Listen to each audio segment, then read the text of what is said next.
Hello विद्यार्थियों, स्वागत करता हूं मैं आपका अपने YouTube चैनल मातृ पितृ स्टडी के अंदर। तो फ्रेंड्स, आशा करता हूं आप सब लोग बहुत ही अच्छे होंगे, बिल्कुल तसल्ली के साथ अपना ज़िंदगी व्यापित कर रहे होंगे। ठीक है फ्रेंड्स, तो आज की क्लास के अंदर होने जा रही है एक महाशुरुआत, जिसके अंदर अपन पढ़ेंगे परिमाप और क्षेत्रफल, जिसको इंग्लिश के अंदर बोला जाता है पेरीमीटर एंड एरिया। ठीक है, परिमाप और क्षेत्रफल बोला जाता है। ठीक है फ्रेंड्स, कुछ भी डाउट हो, कुछ कहना हो, मेरा व्हाट्सएप नंबर डिस्क्रिप्शन के अंदर दिया हुआ है, आप मुझे बेझिझक बोल सकते हो, कह सकते हो। ठीक है, आपको रिप्लाई अवश्य मिलेगा। ठीक है फ्रेंड्स, और आशा करता हूँ आप सभी के माँ बाप भी बहुत ही अच्छे से होंगे। ठीक है फ्रेंड्स, तो क्लास चालू करते हैं। देखिएगा, परिमाप और क्षेत्रफल मैंने आपको ज्यामिति यानी कि ज्योमेट्री के बारे में पढ़ाया था, जिसके अंदर आयत, वर्ग, वृत्त, चतुर्भुज, त्रिभुज, इन सब के बारे में मैंने आपको बताया था, है ना। तो आज उन्हीं का परिमाप निकालेंगे, उन्हीं का क्षेत्रफल निकालने की कोशिश करेंगे अपन।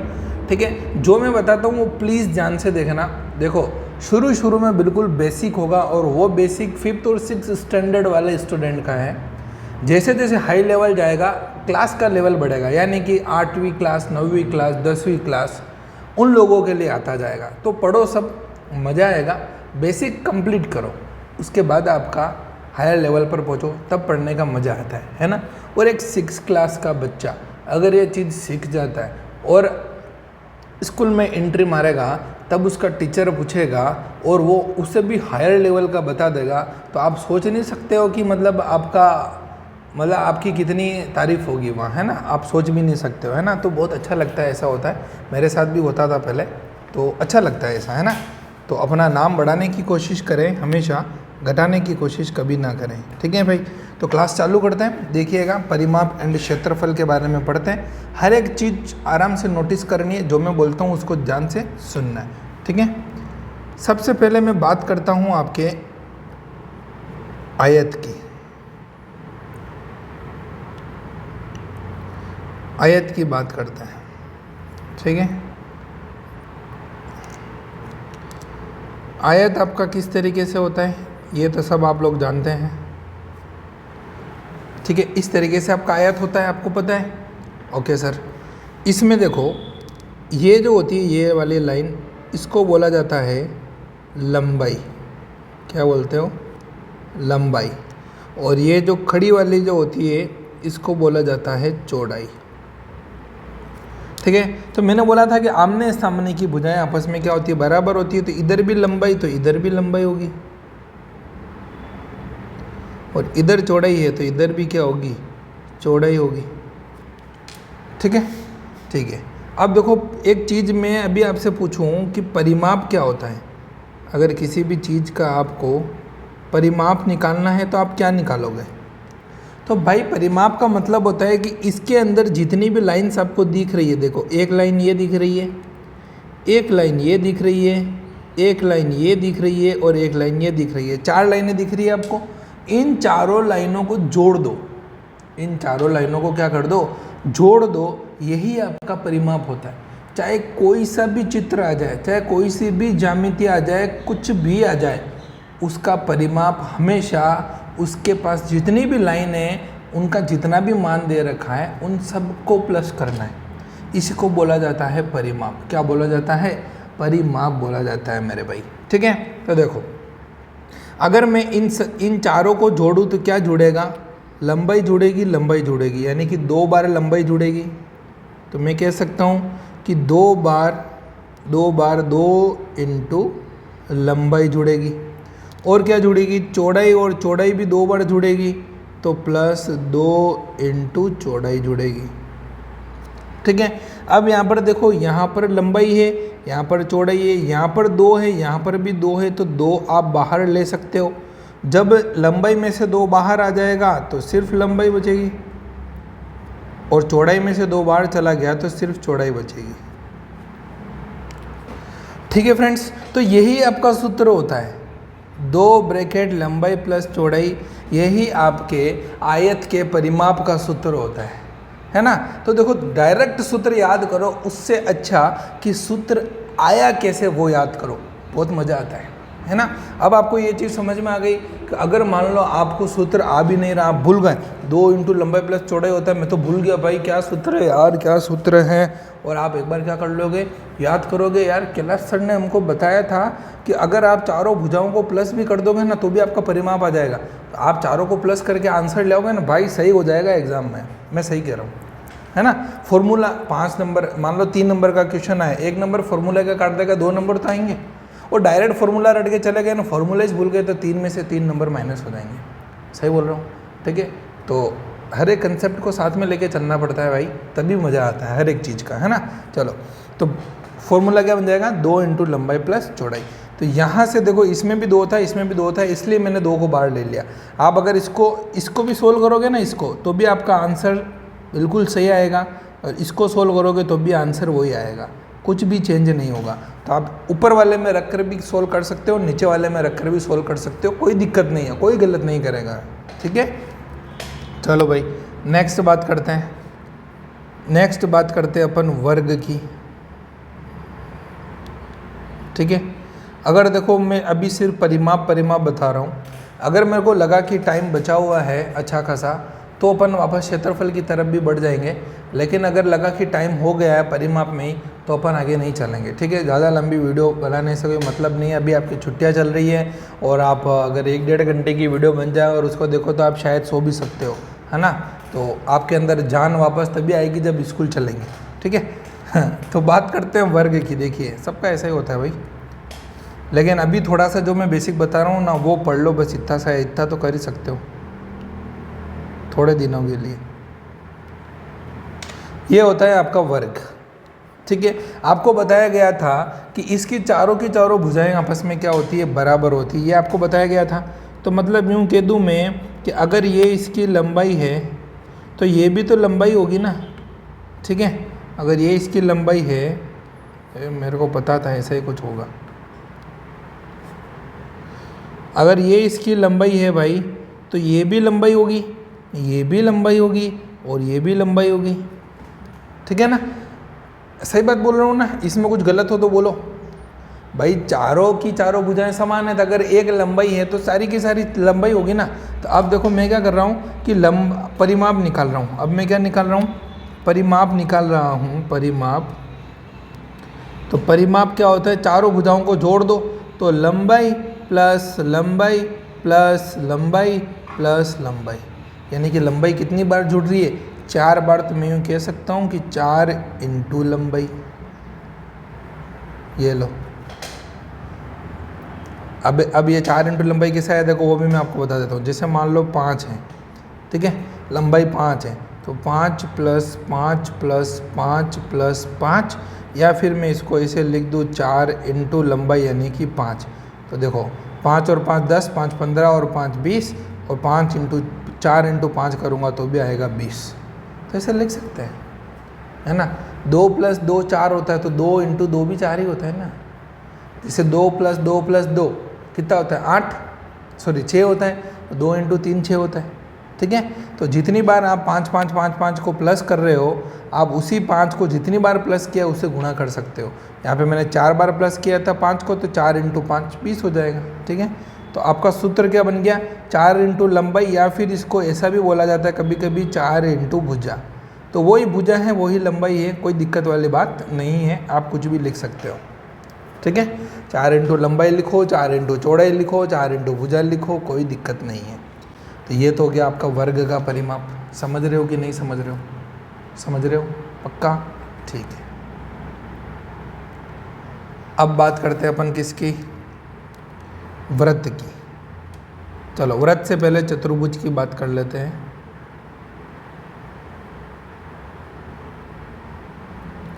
क्योंकि वृत्त जो है वो थोड़ा हाई लेवल वाले बच्चों के लिए हो जाएगा, ठीक है। तो चतुर्भुज में मैंने सबसे पहले आपको एक समांतर चतुर्भुज पढ़ाया था, याद हो तो, समांतर चतुर्भुज पढ़ाया था, ठीक है।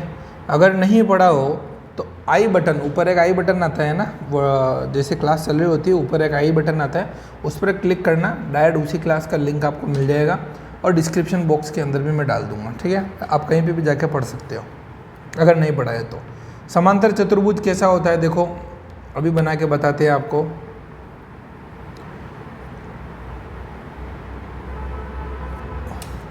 समांतर चतुर्भुज इस तरीके से होता है, और मैंने आपको इसके अंदर भी आपको बताया गया था कि ये भुजा इसके बराबर होती है, ये भुजा इसके बराबर होती है। बताया गया था कि नहीं बताया गया था, ये बताओ।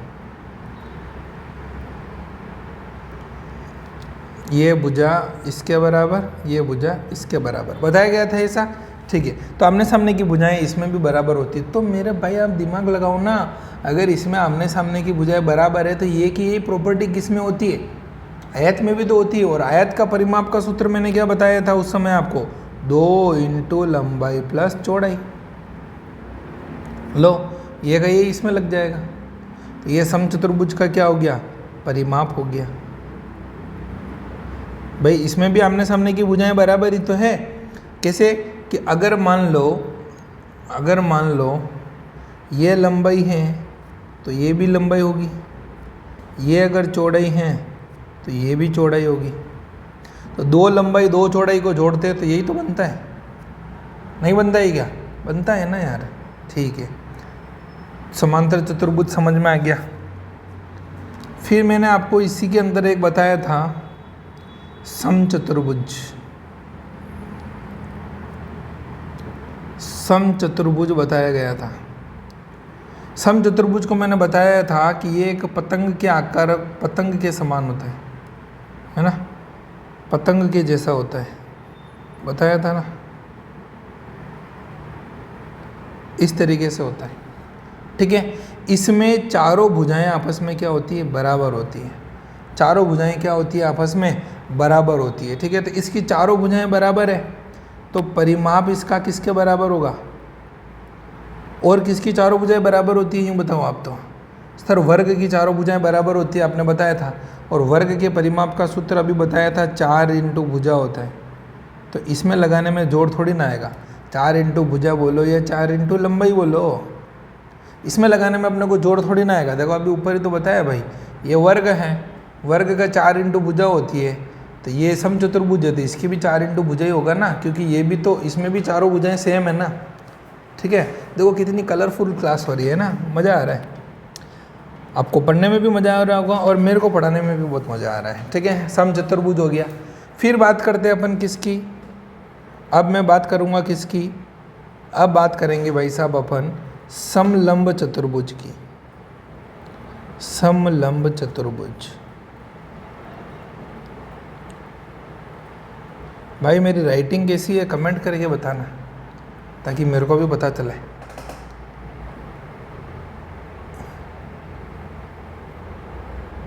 इस तरीके से आपको बताया गया था, ये होता है आपका समलंब चतुर्भुज। बताया गया था ना भाई, इसी को क्या बोलते हैं? समलंब चतुर्भुज बोला जाता है। ठीक है, अब इसमें क्या होता है देखो, मैंने आपको बताया था कि ये वाली भुजा तो इसके बराबर होती है, लेकिन ये दोनों अलग अलग होती है। तो मैं अगर यूँ बोलूँ कि अगर ये इसकी चौड़ाई है तो ये भी इसकी चौड़ाई होगी। ठीक है, या फिर अलग अलग नाम दे देते हैं, छोड़ो। अगर इसको नाम में दे दूँ A, तो ये भी होगी A, और ये हो जाएगी B, और ये हो जाएगी C। ठीक है, सही बोल रहा हूँ कि गलत? अब देखो मैंने आपको बताया था कि सर परिमाप का मतलब तो यही होता है कि चारों जो भुजाएं हैं उन सबको जोड़ लो। तो मैं जोड़ लेता हूँ। ठीक है, जोड़ लेते हैं इन सबको, तो क्या हो जाएगा? देखो यहाँ पर A है, यहाँ पर A है, तो 2 बार A आ रहा है तो 2A, 2 बार A आ रहा है तो कितना हो जाएगा? 2A। अब देखो मैंने जैसे मान लो मैं लिख दूँ PQ, तो इस PQ का मतलब क्या होता है? P इंटू Q होता है। अगर मैं लिख दूँ 2P, तो इसका मतलब यूँ है कि 2 इंटू P। अगर मैं लिख दूँ कि 6NP, तो इसका मतलब यूँ है कि 6 इंटू N इंटू P। ठीक है, ये सब आपस में गुणा होते हैं। डायरेक्ट अगर कोई भी ABCD वाले हो या फिर ABCD के साथ नंबर हो तो वो हमेशा क्या होते हैं? गुणा होते हैं। यहाँ पे 2A लिखा है, यानी कि 2 इंटू A, यहाँ पर क्या है? 2 इंटू A है। देखो तो इस भुजा का काम हो गया, इस भुजा का काम हो गया। अब B और C बची है, तो प्लस B भी जुड़ जाएगी इसमें, और प्लस C भी जुड़ जाएगी। तो ये आपका क्या हो जाएगा? समलंब चतुर्भुज का परिमाप हो जाएगा। ठोको ताली, ये हो जाएगा आपका समलंब चतुर्भुज का परिमाप। कोई दिक्कत है? ठीक है, चलो ये हो गया आपके चतुर्भुज के बारे में हो गया। अब मैं आपको बता देता हूँ त्रिभुज के बारे में। किसके बारे में? त्रिभुज के बारे में। सबसे सिंपल है त्रिभुज तो।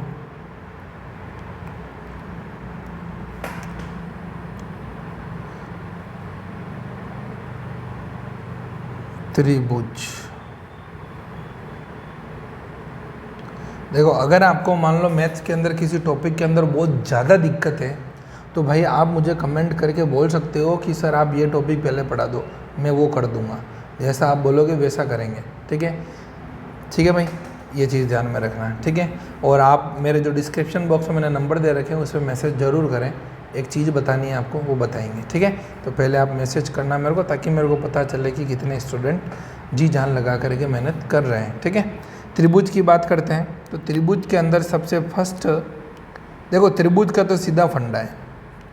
त्रिभुज का तो सीधा फंडा है, जितनी भी आपको लंबाई दे रखी होती है ना, सबको जोड़ लो। ठीक है? यानी कि 3 भुजाएं होगी तो ए, बी और सी, इन सबको जोड़ लो, आपका परिमाप आ जाएगा। ठीक है? इसे कोई सा भी त्रिभुज है मान लो इस तरीके से, अच्छा ही बना देते ना, बुरा क्यों बनाते हैं। अभी बन जाएगा, देखो, अच्छा ये बन गया। ठीक है? तो ये मान लो कोई भी त्रिभुज है तो इसकी मान लो कि मैं ये भुजा ले लेता हूँ, ए ये ले लेता हूँ, बी ये ले लेता हूँ, सी, इन सबको जोड़ लोगे तो आपका क्या आ जाएगा? परिमाप आ जाएगा। ठीक है? परिमाप का मतलब यही होता है ना कि सारी की सारी भुजाओं को आपस में क्या कर लो? जोड़ लो। ठीक है? तो ये सारी की सारी को आप जोड़ लोगे तो आपका क्या आ जाएगा? त्रिभुज का परिमाप आ जाएगा। ठीक है भाई? तो देखो क्या क्या पढ़ा अपन ने? आयत पढ़ा, वर्ग पढ़ लिया, चतुर्भुज पढ़ लिया, तीनों। त्रिभुज का तो एक ही फंडा है। अब बात आती है व्रत की। किसकी बात आती है? व्रत की। ठीक है? ये थोड़ा हाई लेवल का है, तो सभी विद्यार्थी देखें, अच्छा लगेगा मेरे को भी और आपको भी। ये मान लो आपके पास एक व्रत है, ये व्रत का होता है केंद्र, आपको बताया गया था। ये व्रत का केंद्र होता है और केंद्र से जो आपके परिधि के बीच की जो दूरी होती है, ये वाली, इसको बोला जाता है त्रिज्या। अभी ये माहौल करेगा। हाँ, इसको क्या बोला जाता है? त्रिज्या। ठीक है? अब देखो, अब इसका परिमाप निकालना है मेरे भाई, इसका परिमाप निकालना है। तो इसका परिमाप तो ये होता है ना, ये बार वाला गोला। इसके अंदर और कोई सी भुजा दिख रही है कि आपको एक्स्ट्रा? यही तो भुजा है जो गोल घूम रही है। ठीक है? तो इस भुजा की मेरे को क्या करना है? टोटल लंबाई निकालनी है। ठीक है? तो यहाँ पर आप इसको क्या बोल सकते हो? आप इसको बोल सकते हो परिमाप। किसका? व्रत का। मैं ये बार बार व्रत लिखना ही क्यों भूल जाता हूँ? क्या मेरे को ये पसंद नहीं है? व्रत का परिमाप बोल सकते हो आप इसको, या फिर इसको परिधि भी बोलते हैं। अधिकतर आपको परिधि वर्ड दिखने को मिलेगा जब आप बुक पढ़ोगे। ठीक है? बुक भी पढ़ाई जाएगी आपको, टेंशन ना लो भाई, हर एक चीज़ कंप्लीट कराएंगे आपको। ठीक है? और बुक जो है मेरे क्या है कि चलो वो डिस्कशन अपन बाद में करेंगे, है ना, व्हाट्सएप पे करेंगे। ठीक है? कुछ डिस्कशन करना है वो अपन व्हाट्सएप पे करेंगे। ठीक है? व्रत का परिमाप हो गया या फिर परिधि हो गई। ठीक है? तो व्रत का जो परिमाप होता है या परिधि जो होती है, उसका फॉर्मूला होता है, उसका एक सूत्र होता है, उसमें आप कुछ भी नहीं कर सकते हो। और सूत्र होता है सुनना। शायद किसी ने ये नाम पहले सुना होगा, 9th वालों बच्चों ने तो सुना ही होगा, 2 पाई आर। 2 pi are. ठीक है? ठीक है सर, ओके, ठीक है। अब देखो, इसमें मैंने बोला था आपको, जब भी कोई नंबर आता है या ABCD आ जाती है या कुछ भी सिंबल वगैरह आ जाता है तो सबके बीच में क्या होता है? गुणा होता है। तो मतलब इसका मतलब यूँ है कि 2 गुणा हो रहा है पाई से, गुणा हो रहा है 8 से। जब मैंने ज्योमेट्री की क्लास लिए थी तब मैंने आर के बारे में बताया था कि आर जो है वो त्रिज्या को बोला जाता है, क्योंकि आर को त्रिज्या को इंग्लिश में रेडियस बोलते हैं। क्या बोलते हैं? रेडियस बोलते हैं। ठीक है? तो इसीलिए इसको आर बोला जाता है। तो त्रिज्या, तो आर का मान तो आपको पता चल गया सर, त्रिज्या हो गई। 2 तो 2 ही रहेगा। पाई क्या होता है भाई? नाम याद रखना। वाह, इसको क्या बोला जाता है? पाई बोला जाता है, पाई। ठीक है? अब इस पाई का मान कितना होता है, तो हमेशा फिक्स वैल्यू होती है पाई की 22/7, ठीक है। और 10वीं वाले स्टूडेंट इसका मान 3.14 भी याद रखें, क्योंकि ये भी आपके काम में आएगा। और ये जो क्षेत्रफल और आयतन वाली जो प्रश्नावली है आपके मैथ के अंदर, वो सबसे ज़्यादा नंबर की, अगर इस बार सिलेबस नहीं कटा तो, और इस बार सिलेबस नहीं कटेगा 100% सिलेबस आएगा, गारंटी है। क्योंकि भाई पिछली बार तो चलो 1-2 महीने के लिए स्कूल वापस बंद भी हुए थे, लेकिन इस बार नहीं होने वाले, ठीक है।